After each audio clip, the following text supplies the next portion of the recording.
Anyone looking to get a handheld gaming device will be happy to know that Valve just announced the Steam Deck OLED, which is a refresh of the Steam Deck handheld gaming device made by Valve.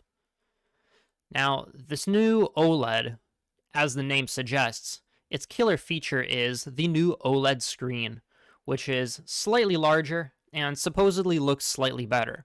But there are a few minor improvements other than the screen as well.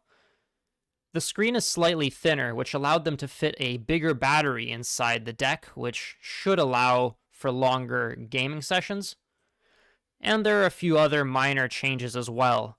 An updated carrying case, the touchscreen is slightly more responsive, and here's a cool one.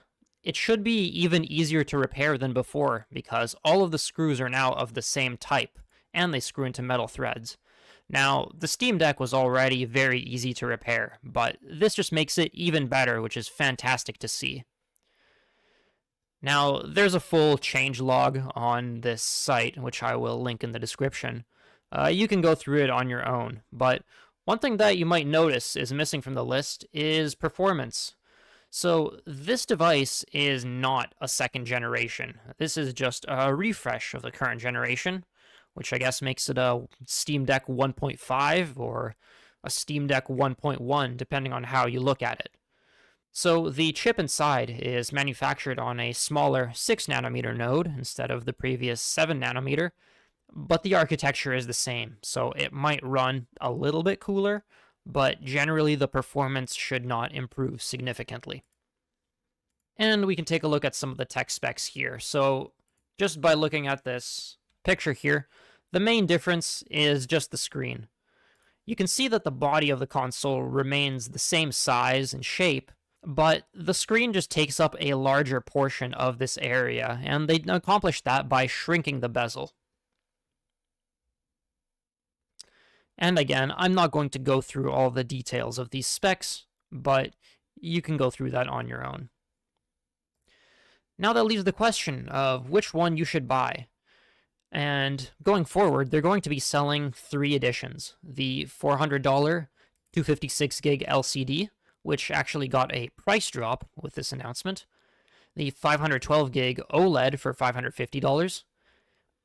And the 1TB OLED for $650. Now you might notice that there are a few editions missing here, which are the older LCD variants. These also got a price drop, but Valve will not be maintaining the inventory on these, so that means they won't be manufacturing anymore, and they will likely sell out fairly soon.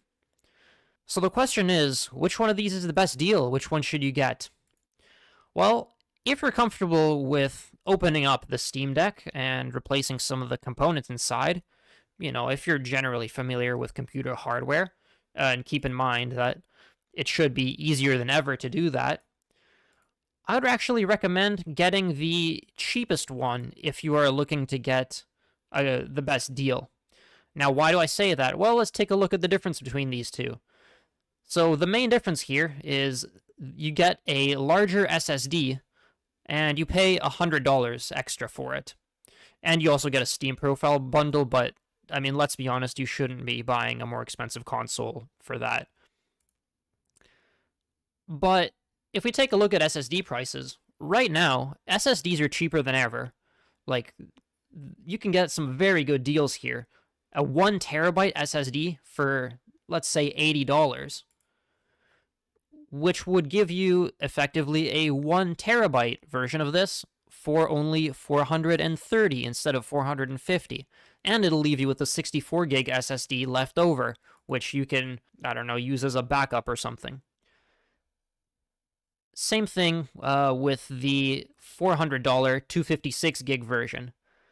Again, just save your money, get this one if you can, and then upgrade the SSD if you really want the extra storage. But then the question is, do you want the better screen and slightly better battery life? And slightly faster Wi-Fi, which is one of the new features as well? Then it becomes a bit more complicated. Again, of these two options, I think this one is certainly the better option because, again, $100 and you get an upgrade from a 512 to a 1TB.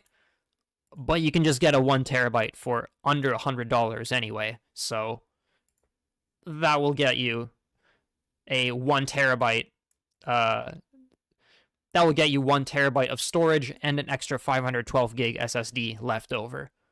However, the 1 terabyte model does come with a premium anti-glare coating on the screen, which might be worth it to you. And if it is, go for it. So if you're comfortable replacing the SSD, go for either this one or this one. However, if you really want the anti-glare screen, this one's fine too. Happy handheld gaming!